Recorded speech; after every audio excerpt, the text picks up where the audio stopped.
오늘은 교회가 지키는 종교개혁 기념 주일입니다. 504번째 종교개혁 기념 주일인데요. 여러분도 아시겠지만 이 종교개혁 기념은 1517년 마틴 루터가 독일 비텐베르크 성당 게시판에 95개조에 달하는 반박문을 게시한 것으로 전 유럽에 종교개혁 운동이 일어나게 되었습니다. 그래서 이제 로마 카톨릭에서 저희 개신교가 탄생하게 된 것이죠. 그래서 우리는 이것을 이제 저희를 프로테스탄트라고 부르기 시작했습니다. 이 프로테스탄트라는 말은 저항하다, 반대하다라는 뜻을 가지고 있거든요. 그래서 로마 카톨릭 구교의 잘못된 권위주의와 권력주의, 그리고 형식주의, 세속과 그런 물질주의와 같은 부정과 부패에 반대하고 거기에 대해서 우리가 개혁하자라는 의미로 나온 것이 바로 프로테스탄트, 오늘날 우리 개신교회라는 것입니다. 이 마틴 루터의 95개조 반박문을 무엇인가 이렇게 보면 이 면죄부에 대한 내용을 빼놓을 수가 없습니다.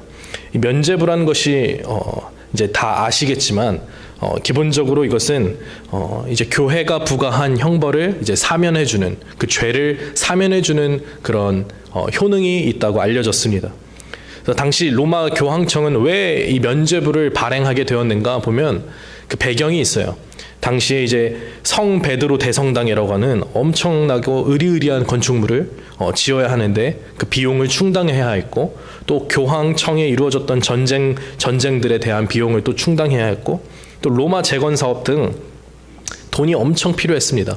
그러니까 그 수없이 많이 걷어들이는 헌금으로도 이제 부족해서 그 면죄부를 발행해서 그것을 이제 교회가 팔게 된 것이죠, 성도들에게.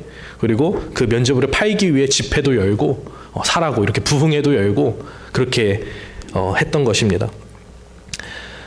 그래서 당시 성도들은 이 죄로 인한 고뇌와 천국을 향한 소망을 가지고 있으니까, 이것을 잘 알고 있으니까 교회가 이걸 이용해서 성도들의 이런 심적 상태를 이용해서 고해 성사와 연결해서 이 면죄부라는 것을 탄생시키게 됩니다.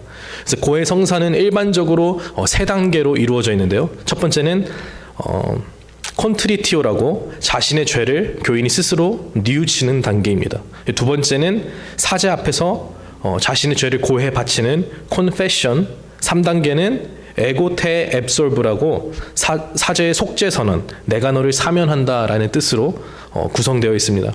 그러고 나서 이제 세티스팩티오라고 하는 보속이라고 하는 형벌이 부과되는데, 이거는 교인으로 하여금 다시는 죄를 짓지 않도록 이제 그 교정을 목적으로 하는데 목적이 있습니다. 그래서 기도나 철야나 금식이나 기부나 이제 고행이나 순례와 같은 그러한 형벌을 부과하는데, 이 보속 행위가 요구하는 목적을 완전히 행하는 게 어려웠다고 해요.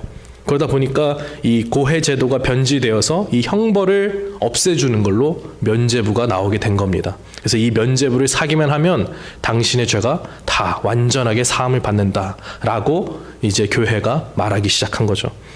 그래서 이 마틴 루터가 왜 이 95개조의 반박문을 쓰게 되었는가 하면, 루터는 자신이 목회하던 교회에서 성도들이 이 면죄부 부흥에 참석한 다음 자기 이제 교회에 안 나오거나 목회에 따르지 않는 거예요.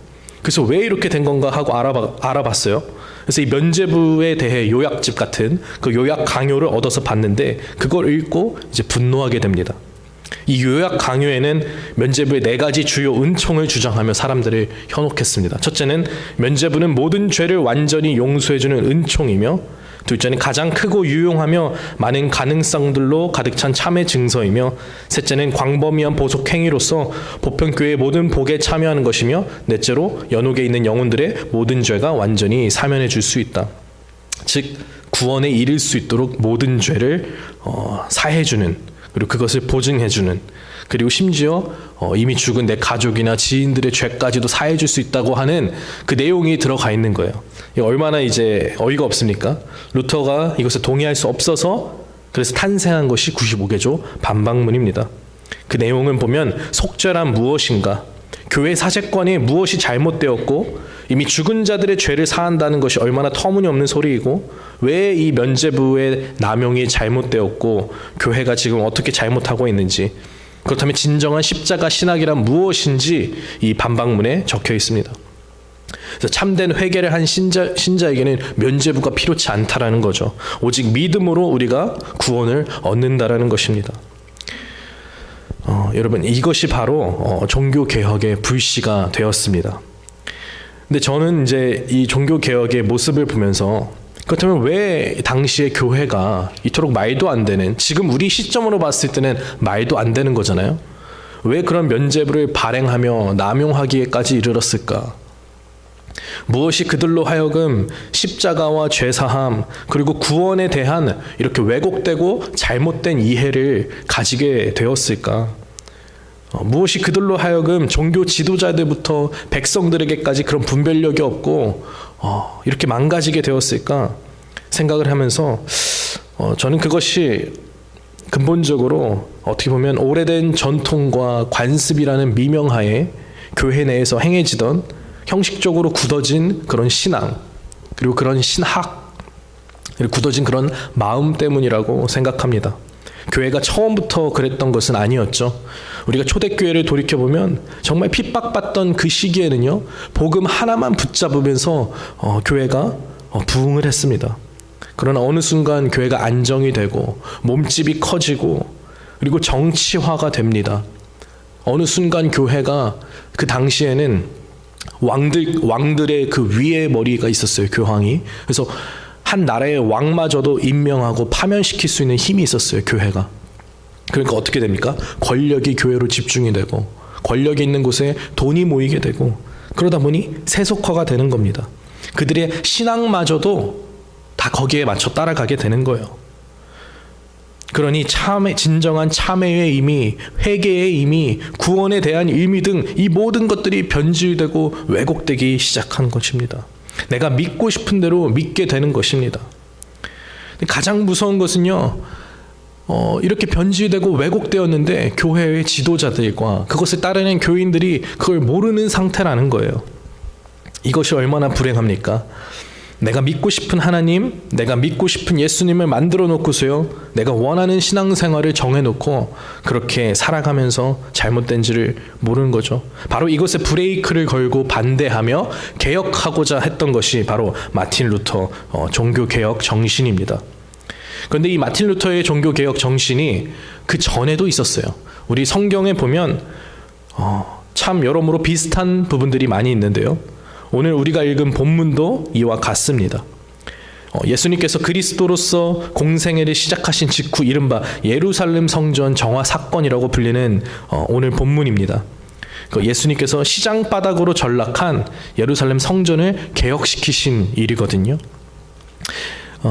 당시 유대인들은 짐승을 제물로 해서 예루살렘 성전에서 하나님께 제사를 드렸습니다. 하나님께 드리는 제물은 율법에 따라서 어떤 흠도 없었어야 됐어요.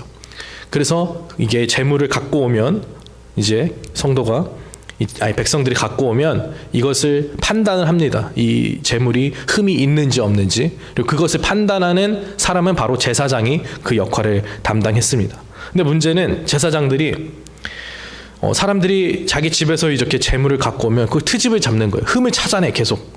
막 억지로라도. 그래서 탈락을 시켜요. 불합격 판정을 내려요. 그럼 성도들은 어떻게 해야 되죠? 당시 성전에서 팔던 제물들, 성전에서 파는 그런 소와 이제 그런 양과 이런 제물들을 거기서 비싼 값으로 사야 했어요. 네, 비싼 값으로 이제 사고, 그리고 그 비싼 값으로 산 수익금은 어디로 흘러갑니까? 이제 제사장과 종교 지도자들에게 다 흘러갔던 거예요. 그리고 또한 당시 만 20세가 된 유대인 남자들은 매해에 성전세를 바쳐야 했습니다. 이거는 반세겔이라고 했는데, 또 이것도 그냥 돈을 이제 내면 헌금하면 상관이 없는데 성전에 와서 성전에서만 통용되는 화폐로 또 바꿔야 했습니다. 그럼 또 그것을 바꾸는 과정에 수수료가 더 올라가요, 붙어요. 그럼 또 이제 거기서 발생하는 수익금들도 다 종교 지도자들에게 갔던 것이죠. 어떻게 보면 이러한 좀 부정부패들이 있었던 것이죠. 그리고 예수님께서는 그것을 목격하시고 어떻게 하셨습니까? 돈을 매매하고 그리고 물건을 매매하고 동물들을 팔고 하는 그것들을 보면서 예수님께서 하신 것은 성경에 나와 있습니다. 내쫓으시며 그리고 둘러 엎으시며 또한 허락하지 아니하시고 라고 말씀하셨어요. 주님께서는 그들을 이렇게 질타하셨습니다.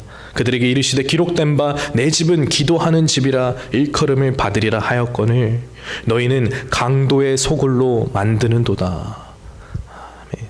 주님 보시기에는요, 그 장사꾼들과 유대교 지도자들은요 강도에 지나지 않았고 예루살렘 성전은 강도의 소굴로 전락해버렸던 것입니다. 그래서 예루살렘 성전을 예수님께서 정화하신 것은 어떻게 보면 오늘의 관점에서 보면 종교 개혁과도 같았던 거예요. 이 개혁이라는 것이 그릇된 것을, 잘못된 것을 인식하고 그것을 바꾸는 거 아닙니까? 그래서 예수님께서는 그릇된 것을 행하는 유대교 지도자들이 종교개혁 작업에서 이제 개혁의 대상이 되었던 것이죠. 근데 이것도 마찬가지로 당시 제사장과 유대인들은 모두 종교적인 열심이 있는 자들이었어요. 누구보다도 열심히 자기들은 하나님을 믿고 따른다고 하는 자들이었는데 그들을 왜 잘못된 것을 몰랐을까요? 왜 그들의 신앙이 변질된 것을 몰랐을까요?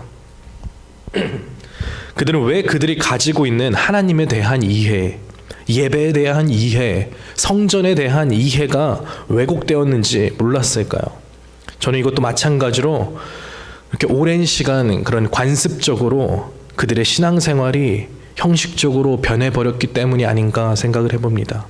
어느 순간 세속적으로 변해버려서 그들의 신앙이 굳어져서 무엇이 옳고 그른지 판단하고 분별하지 못하는 상황에 이르렀다는 것입니다. 그래서 예수님께서는 그렇게 말씀을 하셔도요, 그들이 어떤 반응을 보입니까? 본문 말씀을 보면 대제사장들과 서기관들이 듣고 예수를 어떻게 죽일까 하고 꾀하니, 예수님의 말씀을 듣고 사람들은요 막 요동치기 시작했어요. 이 사람 무슨 일이야?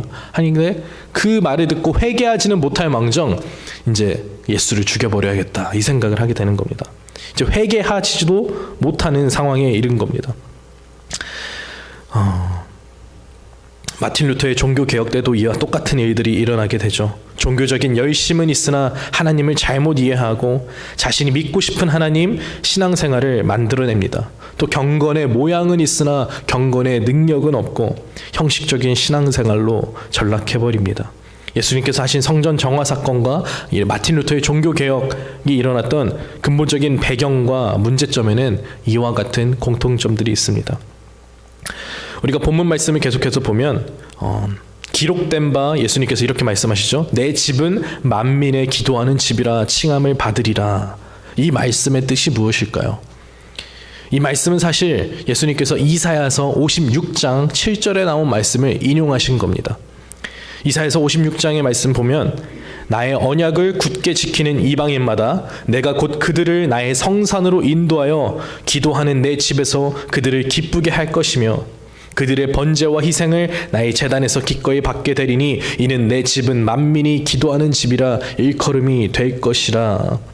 여기서 나의 언약을 굳게 지키는 이방인마다 라고 말씀하시죠. 결국 이 말씀은요, 이방인의 예배를 하나님께서 받으실 것이고 이방인들과의 화해를 또는 이방인의 구원을 약속하신, 예언하신 중요한 말씀인 겁니다. 그리고 이사야서가 기록된 당시만 하더라도요, 하나님께 드리는 제사는 성전에서만 드리게 되어 있어요. 제사장을 통해서만. 절대 일반 백성이 드릴 수 없었고 이방인은 꿈도 꿀 수 없었습니다. 근데 그렇기 때문에 이사야서의 이런 예언적 선포는 예수님께서 오신 이후에 그 성취가 이루어졌다고 볼 수 있습니다. 실제로 예수님께서 승천하신 후에 무슨 일이 일어났죠? 베드로에게 환상을 통하여서 하나님께서 깨끗하신 것을 속되게 하지 마이지어다 라는 음성을 말씀하십니다. 그리고 그 음성을 듣고 환상을 보고 베드로가 그 로마 백부장, 이방인이었습니다. 이방인이었던 로마 백부장이었던 고넬료를 찾아가서 그 가정을 찾아가서 그들에게 복음을 전하고 세례를 베풉니다. 그때에 오순절 다락방에 임하셨던 성령의 역사가 그들에게도 임하는 것을 베드로가 보게 됩니다. 그리고 베드로가 그것을 보고 고백합니다. 하나님은 각 나라 중 하나님을 경외하며 일을 행하는 사람은 다 받으시는 줄 깨달았도다. 네. 그리고 이 소식이 이걸 가지고 예루살렘 성도들하고 나눠요. 그러니까 예루살렘 성도들도 이렇게 고백을 합니다. 하나님께서 이방인에게도 생명 얻는 회개를 주셨도다. 아멘. 여러분, 이 예수 그리스도를 통한 예언의 성취, 이 십자가를 통한 대속하심이 있었기 때문에 그 은혜가 이 이방인을 향한 이 은혜가 저와 여러분에게도 오늘날 있는 줄 믿습니다. 아멘. 그렇기 때문에 이제 예수님의 이 예언의 성취 이후에 이 성전의 의미도 달라지게 된 거예요. 그래서 예수님께서 예언적인 의미로 만민이 기도하는 집이라 될 것이라 일컬음을 받지 못하였느냐라고 이렇게 질타를 하셨던 거죠. 기존의 성전은 하나님의 임재가 임하는, 그리고 하나님께 예배를 드리는 건물만을 뜻했습니다. 성전만을 뜻했습니다. 근데 예수님의 십자가의 대속하심 이후에는 더 이상 예루살렘 성전에만 제한되지 않고 하나님의 집, 하나님의 영이 거하시는 곳이 성전이다라는 개념이 또 생긴 것이죠. 그래서 성전의 이중적인 의미, 믿음의 공동체가 모여 하나님께 예배드린 장소도 성전이지만 하나님의 영이 거하는 그리스도인들마다 개개인들이 다 하나님의 성전이라는 거예요.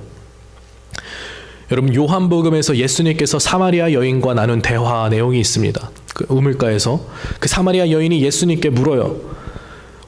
자신들 사마리아인들이 그리심산이라는 이 곳에 산당을 짓고 하나님께 예배를 드린다고 합니다. 그리고 유대인들은 예루살렘에서 예배를 드리지 않았습니까? 그러면서 어느 곳에 하나님이 임하시냐고 그렇게 예수님께 물어요. 그러니까 예수님이 뭐라고 대답하셨습니까? 요한복음 4장 21절에 여자여 내 말을 믿으라. 이 산에서도 말고 예루살렘에서도 말고 너희가 아버지께 예배할 때가 이르리라. 그리고 이어서 하나님은 영이시니 예배하는 자가 신령과 진정으로 예배할지니라. 아버지께서는 자기에게 이렇게 예배하는 자들을 찾으시니라 라고 말씀하십니다. 이 말씀은 무엇이죠? 성전이라는 것이 하나님이 예배를 받으신다는 것이 이 산도 아니고 저 산도 아니고 예루살렘 성전도 아니고 신령과 진정으로 예배하는 자, 곧 그것이 바로 성전이고 하나님이 예배를 받으신다라는 것입니다. 고린도전서 3장 16절 17절에 그래서 이런 말씀이 있죠. 너희는 너희가 하나님의 성전인 것과 하나님의 성령이 너희 안에 계시는 것을 알지 못하느냐. 누구든지 하나님의 성전을 더럽히면 하나님이 그 사람을 멸하시리라. 하나님의 성전은 거룩하니 너희도 그러하니라. 아멘. 바로 이 부분에 대해서 이제 성전에 대한 이제 예수님이 가지고 오셨던 그런 성경에서 말하는 부분이 잘 드러납니다. 즉 하나님의 성전은 공간의 제한을 받는 것이 아니고 우리를 각각 그 성령이 내주하시는 우리들 각각의 하나님의 성전이 된다라는 것이에요. 그래서 우리가 하나님 안에, 그리고 하나님이 우리 안에 거할 때에 하나님과 온전한 합일과 연합이 이루어질 때에 우리가 성전으로서의 삶을 살아가게 된다는 것입니다. 여러분, 하나님의 성전이라는 것은 그러니까 무엇입니까? 하나님의 영이 거하고 성령이 거하시는 곳이라고 했잖아요. 그렇다면 우리가 하나님의 성전이라는 그 의미는, 그 무게는, 그 뜻은 무엇일까요? 우리가 하나님의 성전이라는 것은 기본적으로 하나님께 예배를 드리는 장소이지 않습니까? 그리고 예배는 하나님께 영광을 돌리는 것이지 않습니까? 그렇다면 우리가 하나님의 성전이라는 것은 우리의 삶을 통해서, 우리의 매일의 삶을 통해서 이 나의 성전을 통해서 하나님께 예배를 드린다라는 거예요. 매일의 삶 가운데에 우리가 하나님께 예배를 드리고 그 예배를 드리는 삶을 통해서 하나님께 영광을 돌린다라는 것입니다. 그래서 우리가 이런 고백하지 않습니까? 우리의 삶은 예배입니다. 우리의 삶의 예배를 통해 하나님께 영광 받아야 됩니다. 라는 그 고백이 바로 이 성전의 개념에서 출발을 하는 것입니다. 고린도후서 3장 16절 17절 말씀에 계속해서 이런 말씀이 있죠. 누구든지 하나님의 성전을 더럽히면 하나님이 그 사람을 멸하시리라. 하나님의 성전은 거룩하니 너희도 그러하니라. 여러분, 우리가 하나님이 성령이 거하시는 거룩한 성전인 것을 알았어요. 그런데 이것이 예수님께서 하신 성전 정화 사건과 마틴 루터의 종교 개혁과 도대체 무슨 상관이 있습니까? 근본적으로 제가 말씀드린 종교 개혁의 이유와 이유가 하나님을 잘못 이해하고 오래된 관습과 세속화되어서 굳어져 버린 신앙이 바로 종교개혁의 이유가 되었고 성전 정화 사건의 근본적인 문제라고 말씀드렸습니다. 자기가 믿고 싶은 대로 자기의 뜻과 생각대로 신앙생활을 하게 되었기 때문에 그러한 일들이 일어났던 것이죠. 이것이 우리에게 어떻게 적용될까 생각해보면 같은 문제입니다. 우리가 성전으로서 그리고 예배자로서 삶을 살아가야 하는데 우리가 만약 굳어져 있다면 우리가 오랜 시간 신앙생활 하면서 우리가 관습적으로 종교적으로 형식적으로 굳어진 부분이 있다면 우리에게도 오늘날 이 말씀이 동일하게 적용이 되는 것입니다. 하나님의 성전은 거룩하니 너희도 거룩하라 라고 말씀하셨잖아요. 그렇다면 우리는요 성전으로서 우리를 더럽히는 것은 무엇이 있는지 살펴봐야 합니다. 예수님께서 너희가 강도의 소굴로 만들었도다. 하나님의 성전을 너희가 강도의 소굴로 만들었다고 했잖아요. 과연 내가 하나님의 성전인데 그렇다면 나는 강도의 소굴인가? 아니면 하나님의 성전으로서의 역할을 그 예배로서의 기능을 잘 하고 있는가? 우리는 물어보아야 한다는 것입니다. 그렇다면 성전으로서 예배자로서 우리가 어떻게 점검하고 끊임없이 개혁할 수 있겠습니까? 첫째로는 오늘 예수님께서 말씀하신 것처럼 내쫓으시며 둘러 엎으시며 허락하지 아니하시고 이것들입니다. 우리 가운데에 거룩하지 못한 것들 무엇이 있습니까? 육신의 정욕이 있고요, 안목의 정욕이 있고요, 이생의 자랑이 있습니다. 또한 신앙생활을 해가면서요 오랜 시간 나도 모르게 타성에 젖어서 매너리즘에 빠져서 굳어져 버린 그런 종교적인 모습들, 이런 것들을 우리가 내쫓고 둘러엎고 허락하지 아니해야 하는 것입니다. 이러한 모든 것들을 우리가 개혁하고 깨끗게 하는 과정들이 필요하다는 것입니다. 종교개혁 504주년을 맞아서 우리는 그 정신을 기억해야 합니다. 어떻게 하면 나는 매일의 삶 가운데에 정말 하나님의 성전으로서 거룩한 예배자로서 하나님께 영광을 돌리며 살아갈 수 있는가, 치열한 고민이 저와 여러분에게 필요하다는 것입니다. 예수님의 성전 정화 시대에 그리고 마틴 루터의 종교개혁 시대에 하나님의 말씀에 불순종했던 사람들은 누구입니까? 그 개혁의 대상은 누구였습니까? 여러분, 믿지 않는 사람들이 아니었습니다. 불신자들이 아니었습니다. 다 믿는 사람들이었어요. 믿는 사람들 중에서도 누구였죠? 제사장이었고 그 백성들이었습니다. 교회 지도자들이었고 그 교인들이었습니다. 이걸 보면 오늘날 시대와 어찌나 똑같은지요. 오늘날도요 예수님께서 예루살렘 성전을 뒤엎으셨을 때처럼, 마틴 루터가 95개조 반박문을 붙였을 때처럼 깨닫지 못하고 잠들어 있었던 그 교회 지도자와 백성들처럼 오늘날도 잠들어 있는 그리스도인들이 많다라는 사실입니다. 오랜 관습으로 신앙생활을 하지만 그 안에 생명력이 없습니다. 하나님을 향한 진실함이 없습니다. 겉으로는 훌륭한 크리스찬일지도 몰라도요 그 안에는 뜨거운 첫사랑을 잃어버리고 하나님을 향한 열정과 사랑은 찾아볼 수 없는 미지근한 신앙으로 전락해버린 지 오래입니다. 적당히 신앙생활하면 괜찮다고 하는 크리스찬들, 적당히 예배드리고 헌금하고 봉사하면 천국 가겠지라고 대충 생각하는 크리스찬들이 얼마나 많은지요. 세상 사람들과 똑같은 가치를 쫓으며 살아가는 기독교인들이 얼마나 많은지요. 여러분, 이렇게 잠들어 있는 기독교인들이 너무나 많은 현실입니다. 하지만 성경은 이에 대해서 무엇라 말합니까? 마태복음 7장 13절 14절에 좁은 문으로 들어가라. 멸망으로 인도하는 문은 크고 그 길이 넓어 그리로 들어가는 자가 많고 생명으로 인도하는 문은 좁고 길이 협착하여 찾는 자가 적음이니라. 여러분, 성전으로서 예배자로서의 삶은 어떠한 삶인가? 우리는 종교개혁의 정신으로 우리 스스로에게 물어봐야 합니다. 나는 과연 어느 길을 걸어가고 있는가? 좁은 길을 걸어가고 있는가? 넓은 길을 걸어가고 있는가?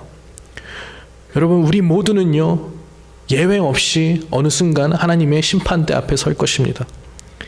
그때에 주님이 나에게 정말 무엇라고 말씀하실까? 마태복음 7장 21절 23절에 말씀하시지 않습니까? 나더러 주여 주여 하는 자마다 다 천국에 들어갈 것이 아니요 다만 하늘에 계신 내 아버지의 뜻대로 행하는 자라야 들어가리라. 너희가 아무리 내 이름으로 귀신을 내어 쫓고 선지자 노릇을 하고 권능을 행하더라도 예수님께서 내가 너를 도무지 알지 못한다라고 말할 수 있다는 거예요. 잠들어 있는 그리스도인들이 이렇게 많은데 그들이 나름대로 잘 신앙생활했어요. 하나님, 나 하나님 믿었잖아요 하고 했는데 주님이 이렇게 말한다면, 주님이 너가 정말 정결한 그리스도의 신부로서 살다 왔니? 라고 물었을 때에 그 앞에 대답하지 못한다면 이보다 더 큰 재앙이 어디 있겠습니까? 여러분, 천국은 누구의 것인가? 성경에 보면 천국은 침노하는 자의 것이라고 나와 있습니다. 눈이 범죄하면 뽑아버리고 손이 범죄하면 찍어버리라고 말씀하셨습니다. 예수님께서 너가 가진 모든 것을 팔아 그 밭을 사야 한다고 말씀하셨습니다. 다 팔아 값진 진주를 사야 한다고 하셨고, 달란트를 남겨야 한다고 말씀하셨고, 등불에 기름을 준비하고 살아가야 한다고 말씀하셨습니다. 그러나 안타깝고 두려운 사실은 수많은 크리스찬들이 이것들을요 두려워하지 않고 살아간다는 것입니다. 늙어서의 준비는 철저하게 다 합니다. 보험도 들어놓고 다 합니다. 하지만 정작 필요한 영혼의 때를 준비하지 않으며 살아간다는 것이죠. 하지만 우리가 정말로 믿음으로 이것을 믿게 된다면, 내가 정말 십자가 그리스도의 복음을 만나고 그 앞에 고꾸라지게 된다면, 내가 정말로 성령으로 거듭나게 된다면요, 우리가 마음을 다하고 뜻을 다하고 힘을 다하여 하나님을 사랑할 수밖에 없다라는 것입니다. 좁은 길을 걸어갈 수밖에 없다라는 것입니다. 내 이웃을 내 몸과 같이 사랑하지 않을 수 없다라는 것입니다. 이 모든 과정들을 위해서 나는 그 길을 걸어가고 있는가 알기 위해서 우리는 예수님처럼 우리 안에 있는 성전을 거룩하지 못한 부분들, 그리고 굳어져 있는 부분들을 위해 내어 쫓고 둘러 엎고 허락하지 않는 것을 통해서 돌아봐야 한다는 것입니다. 두 번째로, 성전으로서 예배자로서 살아가는 법으로는, 두 번째로는 하나님을 전심으로 사랑하는 것입니다. 제가 오랜 시간 기도하면서 하나님 앞에 어떻게 헌신하고 사역을 해야 합니까? 기도하면서 그럴 때마다 하나님이 저에게 주시는 감동과 마음이 있습니다. 그것은 무엇이냐면, 정말 이 마지막 때에 정말 하나님께 패역한 세대와 음란하게 흘러가는 이 시대에 하나님이 찾으시는 사람이 있다라는 거예요. 마지막 때에 하나님이 찾으시는 사람은요, 거룩하고 정결한 신부라는 겁니다. 예수 그리스도를 위해 목숨을 던지고 나아올 수 있는 그리스도의 군사를 찾으신다라는 겁니다. 그것은 나이의 많고 적음과 상관이 없어요. 그것은 얼마나 오랜 신앙생활을 했느냐 상관이 없어요. 그것은 내가 어떠한 직분을 가지고 있는가, 목사인가 장로인가 권사인가도 상관없어요. 그것은 무엇에 달려있냐, 내가 하나님을 얼마나 진심으로 사랑하는가에 달려있다는 겁니다. 여러분, 아무리 오랜 신앙생활을 해도요, 하나님의 진심으로 향하는 사랑이 식어져 버려 있을 수도 있어요. 저도 사역을 오래 한 것은 아니지만 사역을 했던 것을 지금 돌이켜보면 사역을 하면서 깨달았던 것이 있다라면요, 하나님을 사랑하지 않고서도 우리 인간이란 존재는요 사역을 할 수 있다라는 거예요. 하나님의 일을 할 수 있다라는 거예요. 다른 사람들이 겉으로 보았을 때는 정말 하나님을 은혜가 있고 하나님을 열심히 섬기는구나 할지 몰라도요, 그 안에 내면 깊은 곳 가운데는 하나님과의 교제가 없을 수 있다라는 겁니다. 하나님을 깊이 사랑하는, 하나님의 얼굴을 구하는 게 없을 수 있다라는 겁니다. 그래서 저는 두려운 부분이 큽니다. 목회를 하면서, 목회의 여정을 이제 시작했는데, 한지 얼마 되지도 않았는데, 앞으로 나의 생명이 다하는 그 순간까지 내가 하나님만을 정말 진심으로 사랑해야 할 텐데, 하나님의 얼굴을 구하면서 살아가야 할 텐데, 정말 존경하는 목회자들, 과거에 하나님 크게 쓰셨던 분들 보면요, 넘어지는 분들이 계시죠. 그리고 하나님을 떠나고 무너지는 분들을 봅니다. 왜 그렇게 되었을까? 왜 한때는 하나님을 정말로 하나님이 뜨겁게 사랑하는 그 하나님을 통해서 은사가 나타나고 능력이 나타나고 사람들이 돌아오게 했는데 왜 그렇게 무너지게 되었을까 보면요, 정말로 그 가운데에 하나님을 향한 하나님의 얼굴을 구하는 것을 잃어버렸을 때에 그 사람이 큰 사역자든 중요치 않습니다. 무너지게 되더라고요. 그래서 저는 하나님께 기도합니다. 주님, 제가 어떠한 사역을 하든 간에 나의 생명이 다하는 그 순간까지 주님 한 분을 가장 깊이 사랑하게 하여 주시옵소서. 여러분, 이것이 사역자로서가 아니라요, 이것이 어떠한 전도사나 목회자로서의 고백이 아니라 모든 그리스도인들의 고백이 되어야 합니다. 모든 그리스도인들의 고백이 우리의 생명이 다하는 그 순간까지 하나님 한 분만 사랑하게 하여 주시옵소서. 하나님을 더욱 깊이 사랑하게 하여 주시고 하나님의 얼굴을 내가 더욱 구하게 하여 주시옵소서. 이 기도 제목이 저와 여러분 가운데 있기를 주님의 이름으로 축복합니다. 말씀 정리하겠습니다. 마틴 루터의 종교 개혁을 돌아보면서 또한 예루살렘의 그런 성전 정화 사건을 돌아보면서 우리에게 주어지는 메시지는요, 우리가 하나님의 성전으로서 그리고 예배자로서 우리가 부끄럽지 않게 거룩하게 살아가고 있는가 하는 것입니다. 나의 신앙생활 가운데에 오랜 시간 관습적으로 그리고 전통적으로 형식적으로 굳어져 버린 부분은 있지 않은가? 나의 신앙생활이 종교적으로 형식적으로 변질된 부분은 있지 않은가? 내 삶 가운데에 강도의 소굴로 만들어버리는 세상의 것들로 채워져 있지 않은가? 우리는 이것을 돌아보아야 합니다. 만약 그러한 부분들이 우리에게 있다면요, 우리는 예수님이 하셨던 것처럼 내쫓아야 할 것이며 둘러 엎어야 할 것이며 허락하지 아니해야 할 것입니다. 그렇게 함으로써 우리는 우리의 생명이 다하는 그 순간까지 하나님 한 분만을 사랑하면서 하나님의 얼굴을 구하면서 우리가 하나님을 마주하는 그때를 준비해야 할 것입니다. 그러한 축복이 저와 여러분에게 있기를 주님의 이름으로 축복합니다. 함께 기도하겠습니다.